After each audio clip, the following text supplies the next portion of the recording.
শুভ সকাল প্রিয় বন্ধুরা, তোমার সবাই কেমন আছো? আশা করি যে যেখানে আছো ভালো আছো, সুস্থ আছো। আর আমরাও ভালো আছি। সুন্দরবন থেকে আমি শিখা আমার নতুন ব্লগ চ্যানেলে তোমাদের অনেক অনেক স্বাগত আর আমার ভালোবাসা। এখন ঘড়ির কাঁটায় বাজে 8:30। ওই দেখো ঘড়িতে এখন 8:30 বাজে। এখন থেকে তোমাদের সঙ্গে নিয়ে ব্লগটা শুরু করলাম। ভিডিওটি স্কিপ না করে সম্পূর্ণ দেখার জন্য অনুরোধ রইল তোমাদের কাছে। আশা করি ভিডিওটি তোমাদের ভালো লাগবে। ভালো লাগলে লাইক কমেন্ট শেয়ার করতে ভুলবে না বন্ধুরা। থালা বাসনগুলো তো আগেই বার করে নিয়েছি, আর দুষ্টরা আমার জামা কাপড় ছিল কিছুটা, সেটাকে ভিজিয়ে রেখেছি সার্ফ জলে। তারপরে বিছানাটা তুলে চলে আসলাম ঘরটা ঝাড় দেওয়ার জন্য। এখন ঘরটা ঝাড় দিয়ে নেব। বন্ধুরা, গ্রামের লোকেরা আমাকে বলে, তুমি কি মেয়েকে খেতে দাও না? মেয়ে তো রোগা কেন? না, মেয়ের ভাগেরটা তোমরা খেয়ে নাও, তোমাদের তো শরীর, আর মেয়ে তো রোগা। তা কি বলবো বন্ধুরা, প্রায় কথা আমাকে শুনতে হয়। এমনকি কালকেও আমাকে শুনতে হয়েছে যে তোমার মেয়ে তো রোগা কেন, তোমরা কি মেয়েকে খেতে দাও না? তোমরাই বলো বন্ধুরা, এটা কোনোদিন হতে পারে যে মেয়েকে আমরা খেতে দেবো না? তাহলে আমরা জন্ম দিয়েছি কেন? না খেয়ে রাখার জন্য? আমাদের সামর্থ্য যতটা থাকবে ততটা আমি তো মেয়েকে খাওয়াবো না? আর কী বলতো, ডাক্তার আমি দেখিয়েছিলাম, মেয়ের বিভিন্ন রকম সমস্যা ছিল। তারপরে ওষুধ খাইয়ে অনেকটা ঠিক হয়েছে। তারপরে ডাক্তারবাবুকে আমি বলেছিলাম যে কাকু, মেয়ে তো রোগা হচ্ছে কেন, শরীর কেমন লাগছে না? তা কাকু বলছে, দেখো মানু, ওষুধে তো সে মোটা হয়ে যাবে, তোমরা কী চাও? তা আমরা বললাম, না কাকু, যেটা খেয়ে করবে সেটাই আমরা চাই। তা কাকু বলেছিল যে লোকের কথায় কান দিও না, মেয়ের হাড় আছে মানে মাংস ঠিক করবে। আর এখন তো তোমার মেয়ে অনেকটা সুস্থ আছে। কাকু বললাম, হ্যাঁ আমার মেয়ে তো সুস্থই আছে। তা বললাম, কারো কথা কান দিও না, তোমার মেয়ে সুস্থ আছে এটাই মনে। সেই জন্য আমি কারো কথায় আমি কান দিই না। কে কী বললো আমার যায় আসে না। আর যেন বন্ধুরা, প্রায় কথা শুনতে হয়, প্রায় কথা শুনতে হয়। মানে গ্রামের অর্ধেক লোক এই কথাটা আমাকে বলেছে। আর মাঝে না খুব খারাপ লাগে, মেয়েটা রোগাবে না, আমাকে এত কথা শুনতে হয় গ্রামের লোকের কাছে। আর যখন আমার বাচ্চা কাচ্চা ছিল না, তখন আর এরকম কথা শুনতে হয়েছে। আর এখন আমার দুশোটা হয়েও আমাকে অনেক কথা শুনতে হচ্ছে। মানে মানুষ কোন দিয়ে যায় বলো তোমরা বলো? জানো বন্ধুরা, আমার দুষ্ট আমার জীবনে আসার ঠিক 5-6 মাস আগেকার কথা। মানে ওই সময়টা না আমাদের শরীরের যা, মানে কাকা শ্বশুরের মানে ছেলে বউরা সব ডেলিভারি ছিল। দুটো কি তিনটে মানে যা একসঙ্গে ডেলিভারি ছিল, শুধু আমি বাদে। সেই কারণে জানো তো আমাকে একটা কথা শুনতে হয়েছিল। কথাটা হলো এটা যে আমি মা হতে পারছি না কেন। মানে আমি কী বলবো, আমার মুখের সামনেই বললো, যেটা শাশুড়িটা বলছে কি, এই বউটার কি বাচ্চা কাচ্চা হবে না? এ কি বাঁচা হবে? সবারই তো বাচ্চা কাচ্চা আছে, এই বউটার কবে হবে? বন্ধুরা, আমার মুখের সামনে এই কথাটা বলেছিল, আমি ভীষণ কষ্ট পেয়েছিলাম। আমি জেঠি শাশুকে আমি একটা কথাই বলেছিলাম যে, জেঠিমা তুমি তো আমাকে বললে, তুমি কি আমাকে আশীর্বাদ করছো না অভিশাপ দিচ্ছ? এই কথাটা আমি বলেছিলাম, জানো তো। সেদিন না খুব কান্নাকাটি করেছিলাম, জানো বন্ধুরা। কৃপায় আমি মা হতে পেরেছি, এটাই আমার জীবন অনেক। সবার তো মুখটা বন্ধ করতে পেরেছি, এটাই আমার যথেষ্ট।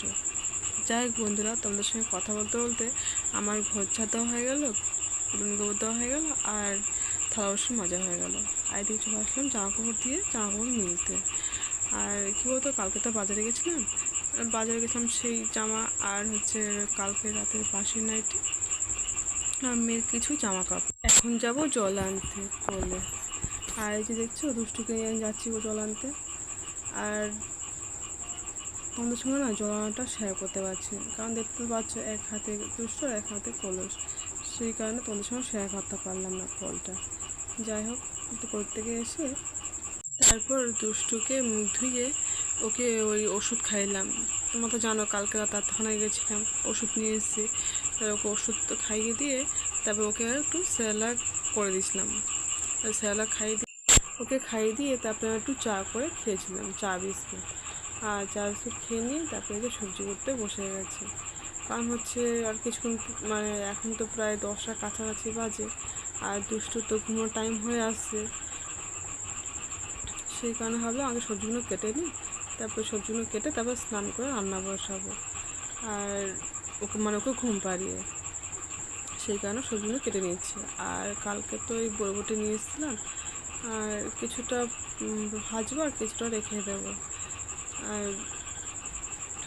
আর জানো তো মাছরা এসেছিলো, 200 মতো মাছ রেখেছি। মাছটাকে ঝাল করবো, ওটি ভাজা করবো। তারপর সবজিটা করতে দুষ্টুকে স্নান করে ঘুম পাড়িয়ে দিয়েছিলাম। ওকে ঘুম পাড়িয়ে দিয়ে তারপর স্নান করছিলাম, করে তারপরে রান্না বসিয়েছি। তারপরে দেখে উঠে গেছে, এখন উঠে গেছে। এই যে ওকে নিয়ে রান্না করছি। রান্না বলতে কি, ভাত তো হয়ে গেছে, এই পাশটায় মাছের ঝোল হচ্ছে, ওই পাশটায় হচ্ছে বরবটি ভাজা হবে। আর এই যে মাছটা ঝোলের মধ্যে দিয়ে দিলাম। চলো বন্ধুরা রান্নাটা করে নিই। আর এই দুষ্টু দেখছো তো, ওর নিচে নামবে না, ও কোলে উঠবে। আর দেখছো তো কত রোদ্দুর, প্রচণ্ড গরম হচ্ছে। ওকে বলছি ঘরে যা, ঘরে ফ্যান চল। দুষ্টু ঘরে যাবে না, ও আমার কাছেই বসবে।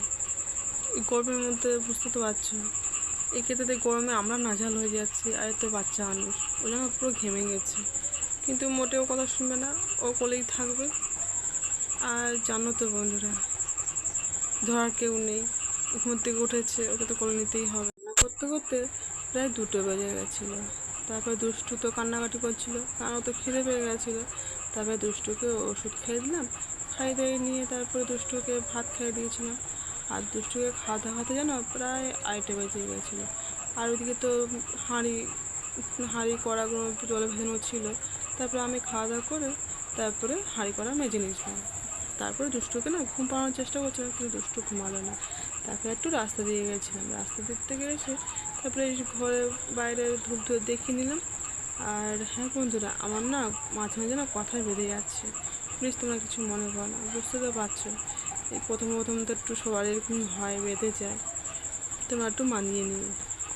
তারপরে দুষ্টুকে ওষুধ খাইয়ে দিয়েছিলাম, খাওয়ানোর পর দুষ্টুকে ভাত খাইয়ে দিয়েছি।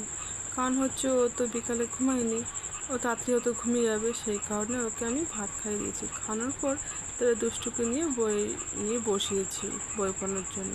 আর চলো বন্ধুরা, ভিডিওটি আর বড় করবো না, এই অবধি। আবার দেখা হবে কালকের নতুন সকাল, নতুন দিনের সাথে। ততক্ষণ তোমরা সুস্থ থাকো, ভালো থাকো। আর সবাইকে টাটা, গুড নাইট, শুভরাত্রি। সবাই ভালো থেকো, টাটা।